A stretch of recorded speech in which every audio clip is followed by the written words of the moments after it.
सा वाहिगुरु जी की फतेह। आप सभी लोग जानते हो कि जो किसान अपने हक के लिए आए हैं, एमएसपी के लिए आए हैं, उनके साथ हिंदुस्तान की सरकार किस तरीके से बर्ताव कर रही है। उनके ऊपर गोलियां चलाना, आंसू गैस के गोले छोड़ने और इतने बड़े बड़े किलों से रास्ता रोकना, उनको दिल्ली के अंदर ना आने देना, उनकी मांगे ना पूरी करना। खैर ये तो चलता रहेगा, लेकिन हमारा हिंदुस्तान किन चीज़ों से जाना जाता है। हमारे हिंदुस्तान में एक समय ये था कि मेहमान को भगवान के रूप में माना जाता था। हमारी भारत की संस्कृति सबसे बेहतर मानी जाती थी, सबसे बेहतर। आज उसी संस्कृति की धज्जियां उड़ाने वाले ये लोग, पहले तो मैं बात करूंगा उस स्पेन, जो लड़की है स्पेन की रहने वाली, बाहर मुल्क की स्पेनिश वो लड़की इतने देश घूम के आई, तकरीबन 60 देश उन्होंने बाइक पे जो है पूरे घूम के फिर हिंदुस्तान में एंट्री की। वो पाकिस्तान, तालिबान, अफ़गानिस्तान, ईरान, इराक जैसे खतरनाक देशों से होकर हिंदुस्तान पहुंचे। जिस आम तौर पे इन देशों को हम ज़्यादा ही खतरनाक मानते हैं कि इन देशों से जो है आतंकवादी पैदा होते हैं या ये अतवाद ज़्यादा फैलाते हैं, आतंकवाद ज़्यादा फैलाते हैं। उन कंट्रियों से होके जब हिंदुस्तान में उन्होंने एंट्री मारी, झारखंड के देश में पहुंचे, वो झारखंड स्टेट में पहुंचे, सॉरी। और झारखंड में एक गांव है छोटा, जहां वहां पे वो रुके और उन्होंने अपना तंबू वगैरह वहां पे लगाया रात रुकने के लिए कि सुबह होती फिर वो निकलेंगे। उसी रात 8-10 जो भैये बिहारी जिसे कहते हैं वो ग्रुप आता है और उसके पति को बांधते हैं। पहले उसे मारते हैं, फिर बांध के उसके सामने ही उसकी बीवी यानी कि जो स्पेनिश लड़की है उसका बलात्कार करते हैं। क्या हमारे हिंदुस्तान की ये संस्कृति है? और हाल 2 दिन हुए हैं, अभी एक वीडियो काफ़ी ज़्यादा वायरल हो रही है, वो देखा होगा कि मुसलमान भाई जो नमाज पढ़ रहे थे, नमाज पढ़ते हुए को एक पुलिस वाले ने लात आके मारी। एक को नहीं, बहुतों को लात मारी है, बहुतों को। कोई सजदा कर रहा होवे और आप उसको ऐसे लात मारे। जरा आप सोचो कि आपका प्रोग्राम है शिवरात्रि का और आप शिवरात्रि का प्रोग्राम बना रहे हो, आप शिव जी की आरती कर रहे हो और आपके पिछवाड़े पे आके कोई लात मार दे, कैसा फील करोगे? ये वीडियो जब देखी तो बहुत ही ज़्यादा बुरा लगा कि यार ये वो हिंदुस्तान है जहाँ पे संस्कृति की बातें होती थी, जहाँ पे सभ्यता की बातें होती थी। क्या ये हिंदुस्तान के लोग इतने एहसान फरामोश हो चुके हैं? कभी ये बाहर की आई लड़की यानी कि मेहमानों के साथ बलात्कार करते हैं, कभी ये सजदा कर रहे नमाज पढ़ रहे मुसलमानों को लातों से मारते हैं, कभी ये गुरुद्वारों पे अटैक करते हैं। आखिर ये चाहते क्या हैं? और हैरानी की सबसे बड़ी बात है कि सरकार ऐसे लोगों पर कोई एक्शन नहीं लेती, कोई एक्शन नहीं लेती।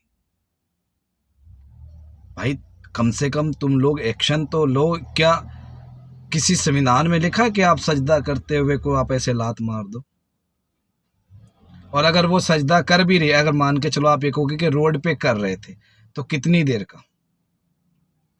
5 मिनट की नमाज होती है। क्या हो जाएगा 5 मिनट में? अगर कोई अपने परवरदिगार, अपने परमात्मा, अपने अल्लाह के अगर वो सजदा करता है 5 मिनट, तो क्या हो जाएगा? लेकिन नहीं, आप कभी दरबारों पे अटैक करते हो, कभी मुसलमानों पे अटैक करते हो, कभी बाहर की आई लड़कियों से इज्जत लूटते हो है। और फिर इज्जत लूटने के बाद एक मुसलमान महिला का जब इज्जत लूटी गई और वो औरत प्रेग्नेंट थी, और जिसको 15 अगस्त पे मैं पहले भी बोल चुका था एक वीडियो में कि संस्कारी के उनको जो है जमानत मिल गई। सज्जन कुमार जिसने 84 के अंदर इतने हत्याएं करी, इतने भड़काऊ भाषण दिए, उसको जमानत मिल गई। यार ये डेमोक्रेसी नहीं हुई तो क्या है ये है क्या? आप अपनी आबादी का इतना फायदा ना उठाए कि लोग आपसे घृणा करने लग जाए। अब आप लोगों की पॉपुलेशन ज्यादा है तो आप इस तरह का कहर मचाओगे, पर ये वक्त है, वक्त जब अपना समय बदलता है तो फिर देख लो, एक समय मुगलों का भी वक्त था, आज तुम्हारा वक्त है, फिर कल किसी और का होगा, तब क्या करोगे? इसलिए भाईचारे की एकता को बनाए रखना चाहिए, ना कि कोई बाहर से मेहमान आया उसकी इज्जत लूटी और उस लड़की को आप 10 लाख रुपए देके उसका मुंह बंद करवा रहे हो। वो तो शुक्र है कि वो लड़की बाहरले मुल्क की थी, यानी कि बाहर दूसरे देश की हिंदुस्तानी, तो वो चुप जाती, या तो उसको मार दिया जाता या उसको धमकाया जाता। पर मैं सैल्यूट करूंगा बाहर की लड़कियों को कि उसने, उस लेडीज ने इतनी हिम्मत दिखाई कि खुद लाइव होके उसने जो है ये बयान दिया है कि मेरे साथ ये घटना घटी है। उस पे कोई मीडिया जो है सवाल नहीं कर रही, कोई मीडिया उस चीज का नहीं दिखा रही। अब ये जो मुसलमानों को सजदा करते हुए लात मारेगी, मीडिया इस पे भी चुप रहेगी। एक बंदे ने बड़ी हिम्मत की है, ध्रुव राठी, जिसने सच दिखाया है, शायद उसके पीछे भी लगे। तो सच दिखाने वालों के तो वैसे ही पीछे लग जाते हैं। कोई अगर सच बोले उसकी आवाज दबा दी जाती है। बात कर रहा हूं मैं हिंदुस्तान की संस्कृति की कि क्या तुम करना क्या चाहते हो? ऐसे अपने देश का नाम रोशन करना चाहते हो बाहर, कि भाई हिंदुस्तान में जब कोई बाहरले मुल्क से आता है तो उसके साथ क्या किया जाता है, और जब तुम बाहरले मुल्क जाओगे फिर तुम्हारे साथ अगर ऐसी चीजें होने लगी फिर क्या करोगे? तो समझना चाहिए कि ये चीजें, धार्मिक चीजों को टारगेट करना छोड़ें। ये बहुत ही गलत बात है। किसी भी धार्मिक स्थान को टारगेट करना, किसी भी धार्मिक चीज से रिलेटेड को टारगेट करना मेरे हिसाब से बहुत ज्यादा गलत है। इस पे सत्ता नहीं होनी चाहिए। ये एक सत्ता ही है, ये एक साफ पॉलिटिक्स है कि मैं उस पुलिस वाले से कोई पूछे कि आपको अथॉरिटी किसने दी, आपको ये पावर किसने दी कि आप सजदा कर देवे को लात मार दें, और उस पर प्रशासन चुप है, तो सोचने वाली बात है। फिर कहते हैं कि भाई ये लोग दंगे फैलाते हैं, ये लोग आतंकवादी हैं, मुस्लिमों को बोलते हैं ये आतंकवादी है, ये दंगा फैलाते हैं, ये हिंदुस्तान में रहने के लायक नहीं। अब वो अपने हक के लिए निकलेंगे तो अब वही बोला जाएगा ना उनको कि ये आतंकवादी हैं। जैसे सिख अपने हकों के लिए निकलते हैं तो उनको खालिस्तान बोला जाता है। अब ये किसान जो बैठे हैं बॉर्डर पे, उनको खालिस्तानी तो बोला जा रहा है। अब वो अपने हक के लिए भी ना आए, अपने हक के लिए भी ना आए वो। अगर अपना कोई हक रखता है तो वो खालिस्तानी, अगर मुस्लिम हक रखता है तो वो आतंकवादी। तो फिर आप कौन हो भैया? आप तो फिर देश के बहुत ही वफादार लोग हो। बहुत शर्म आती है ऐसे लोगों पे। जब इनको अपना हक लेना होता है तब ये भटकते हुए युवा, ये जब अपना आरक्षण लें या कुछ भी लें तो भटकते हुए युवा, अगर सिख अपना हक लें तो खालिस्तानी, मुस्लिम अपना हक ले तो आतंकवादी।